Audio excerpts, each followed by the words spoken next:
அழைக்கிறோம்.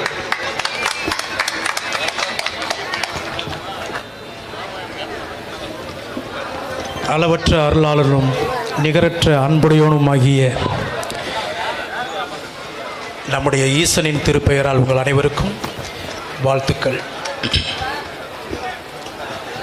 திருத்தூதர் பணிகள் 4:20.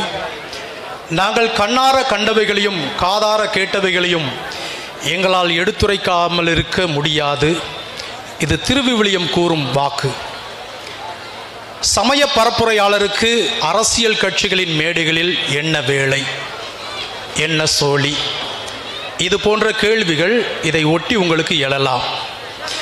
எங்கள் கண்களால் கண்டவைகளையும் காதால் கேட்டவைகளையும் அவைகளை தொட்டு உணர்ந்தவைகளையும் அவைகளுக்கு சாட்சி சொல்லாமல் எங்களால் இருக்க முடியாது என்ற ஒற்றை காரணத்தின் அடிப்படையில்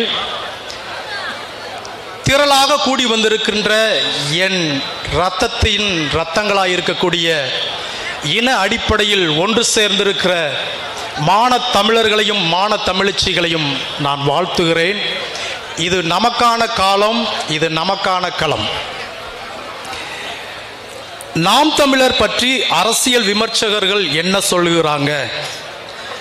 ரவீந்திரன் துரைசாமி சொல்றாரு, நாம் தமிழர் கட்சி 2024 மக்களவை தேர்தலில் 20 விழுக்காடை தொடும். இவரது தேர்தல் கணிப்புகள் இதுவரை 99 விழுக்காடு சரியாகவே இருந்திருக்கிறது. எஸ்பி லக்ஷ்மணன் என்கிற ஊடகவியலாளர் சொல்லுகிறார், பாரதிய ஜனதா கட்சியின் ஒரே எதிரி சீமான் தான். நாம் தமிழர் வளர்ச்சியை தடுக்க யாராலும் முடியாது. பத்திரிகையாளர் மணி சொல்றாரு, சீமானின் நேர்மை அறம் போற்றப்பட வேண்டியது. அவரை எதிர்க்க கீழ்த்தரமான அரசியலை பாரதிய ஜனதா கட்சியும் திராவிட முன்னேற்ற கழகமும் செய்து வருகிறது. பத்திரிகையாளர் ஐயநாதன் சொல்லுகிறார், நாம் தமிழர் போன்று சிறந்த கொள்கையுடைய கட்சியை உலகிலேயே எங்கும் காணவே முடியாது, காட்டவே முடியாது. என் ஓட்டு சீமானுக்குத்தான். நாம் தமிழர் கட்சியின் வளர்ச்சி தடுக்கவே முடியாது. இது சொன்னது பத்திரிகையாளர் ஐயநாதன். ரங்கராஜ் பாண்டே என்கிற ஊடகவியலாளர் சொல்றாரு, நாம் தமிழர் கட்சி வருகின்ற மக்களவை தேர்தலில் 17 விழுக்காட்டுக்கு மேல் வாக்கு வாங்கினாலே 2024 சீமான் தான் தமிழ்நாட்டின் முதலமைச்சர். இது ரங்கராஜ் பாண்டே சொல்றாரு. அரசியல் விமர்சகர் என்கிற பெயர் தாங்கி ஊடகங்களில் வலம் வருகின்ற காமாட்சி நாயுடு இவர் சொல்றார், இந்த தேர்தலில் எல்லா கட்சிகளையும் அடித்து நொறுக்கிவிட்டு 2ஆம் இடத்திற்கு நாம் தமிழர் முன்னேறும். இதை விட பெரிய ஹைலைட் என்னன்னா, இதுவரைக்கும் இவங்க பேசவே மாட்டாங்க, பேசுனா எதிர்த்து தான் பேசுவாங்க. ஷியாம் பிஸ்மி இந்த 2 ஊடகவியலாளர் சொல்றாங்க, இந்த 2024 மக்களவை தேர்தலில் 8 MP சீட்டை நாம் தமிழர் கட்சி தட்டி பறிக்கும்னு சொல்றாங்க. சரி, இதெல்லாம் பத்திரிகையில் அன்றாடம் நான் ஃபாலோ பண்ணின பின்பற்றின செய்திகளிலிருந்து சில தரவுகளை நான் தட்டச்சு செய்திருந்தேன். அதிகாலை 2:30 மணி இருக்கும். அது எப்படியோ ஒரு தூக்கம் என்னை கலைச்சிருச்சு. அந்த தூக்கம் கலைந்ததற்கு ஒரு காரணம், அக்கா காளியம்மாளுடைய வெற்றியை அங்கே இருக்கக்கூடிய வாக்கு எண்ணிக்கை அறிவிக்கக்கூடிய மையத்திலிருந்து அறிவிக்கிறாங்க. டக்குன்னு முடிச்சிட்டேன்.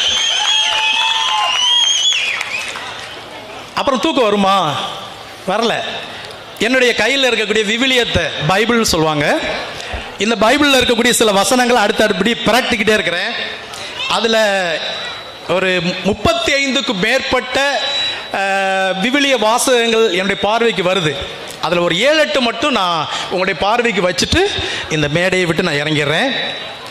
1 யோவான் 6:42 என்ன சொல்லுதுன்னா, இவர் யோசேப்பின் மகனாகிய இயேசு அல்லவா, இவருடைய தாயும் தந்தையும் நமக்கு தெரியாதவர்களா அப்படின்னு ஒரு வாசகம் இருக்குது.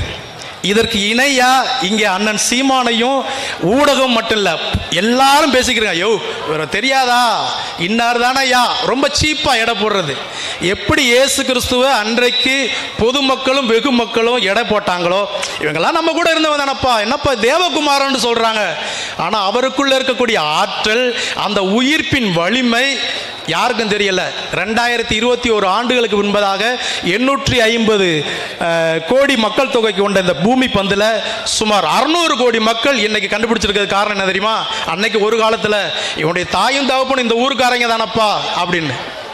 அந்த வகையில் ஒரு எளிய குடும்ப பின்னணியை சேர்ந்த அண்ணன் சீமான் எந்த அரசியல் பின்புலம் கிடையாது, பண பலம் கிடையாது, சாதியிலையும் சரி மக்கள்லையும் சரி எந்த வகையிலையும் சொல்லிக் கொள்ளுகிற அளவிற்கு இல்லாத அண்ணன் சீமான் இந்த இடத்திற்கு வந்திருப்பது மிகச் சரியான ஒரு ஒன்று. யோவான் 16:8 அவர் வந்து பாவம், நீதி, தீர்ப்பு ஆகியவை பற்றி உலகினர் கொண்டுள்ள கருத்துக்கள் தவறானவை என எடுத்து காட்டுவார். இது இயேசு கிறிஸ்துவின் மேல் இருக்கிற தூய ஆவியானவரை குறித்து சொல்லப்பட்டிருக்கிற வார்த்தை. இன்னைக்கு அண்ணன் சீமானும் வாக்கிற்கு பணம் கொடுக்கிறது பாவம், அது தப்பு சுட்டி காட்டுறாரா? முழுக்க முழுக்க நான் வந்து சாட்சி சொல்லுவேன், அண்ணன் சீமானுக்குள் இருக்கிறது நான் இன்றும் நான் பின்பற்றி கொண்டிருக்கக்கூடிய என்னுடைய ஈசன், அவருடைய ஆவி தான் அவருக்குள்ளே இருந்து அவரையும் வழி நடத்திக்கிட்டு இருக்குது. அடுத்து யோவான் 12:19 இயேசு இந்த அரும் அடையாளத்தை செய்தார் என்று கேள்விவிட்டதால் மக்கள் திரளாய் அவரை எதிர்கொண்டு சென்றார்கள். இதை கண்ட பரிசேயர், பார்த்தீர்களா, நம் திட்டம் எதுவும் பயனளிக்கவில்லை, உலகமே அவன் பின்னே போய்விட்டது என்று தங்களிடையே பேசிக் கொண்டார்கள். இது பைபிள்ல இருக்குது. இன்னைக்கு அப்படித்தான், எப்படி அவன் 30 லட்சம் வாக்குகளை அடிச்சிட்டான் அப்படின்னு உலகமே அவன் பின்னாடி போய்கிட்டு இருக்கப்பா, இளவட்ட ரத்தங்களே உள்ள பின்னாடி போய்கிட்டு இருக்குது சொல்றாங்களா? அண்ணன் சீமானுக்குள்ளாக இயேசு கிறிஸ்துவில் இருந்த அதே ஆவி இந்த இனத்தின் விடுதலைக்காக செயல்பட்டு கொண்டிருக்கிறது.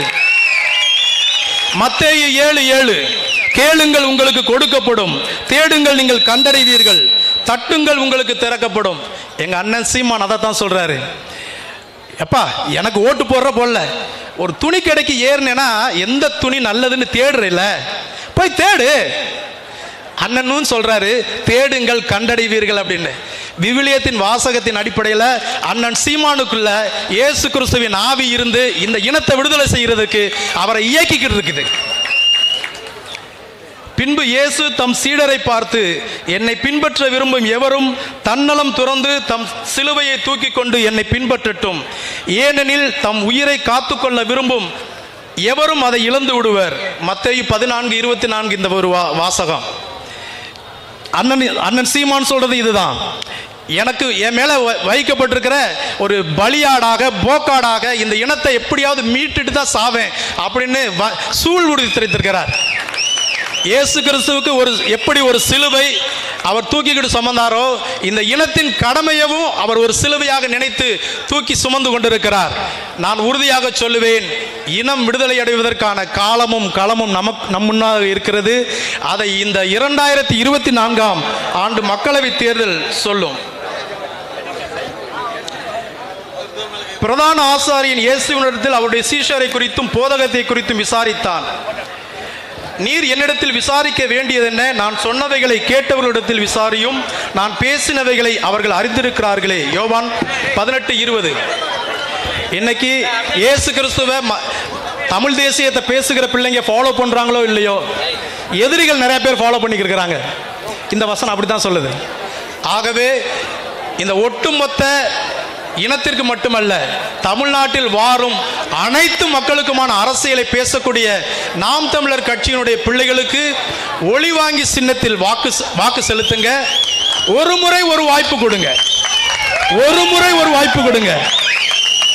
நேற்றைய தினம் அண்ணனை நான் சந்திக்கிறதாக இருந்தது திருவொற்றியூரில். சுமார் 500 போதகர்கள் என்னைய அப்பாயின்மெண்ட் வாங்கிட்டாங்க. நேற்று ரெட் ஹில்ஸ் மீஞ்சூர் இடையில ஒரு பெரிய மண்டபத்தில் 500 போதகர்களும் அண்ணன் சீமானுக்கு தான் வாக்கு செலுத்துவேன்னு சொல்லியிருக்கிறாங்க. 500 பாஸ்டர். ஒரு பாஸ்டருக்கு கீழே, ஒரு சர்ச் பிரீஸ்டுக்கு கீழே ஒரு 100 காங்கிரிகேஷன் வச்சுங்களேன், சுமார் கணக்கு பண்ணிக்கோங்க. அதனால நாம் தமிழர் கட்சி இந்த தேர்தலில் மகத்தான வெற்றியை குவிக்க போகும் என்பதில் எந்த மாற்று கருத்தும் இல்லை.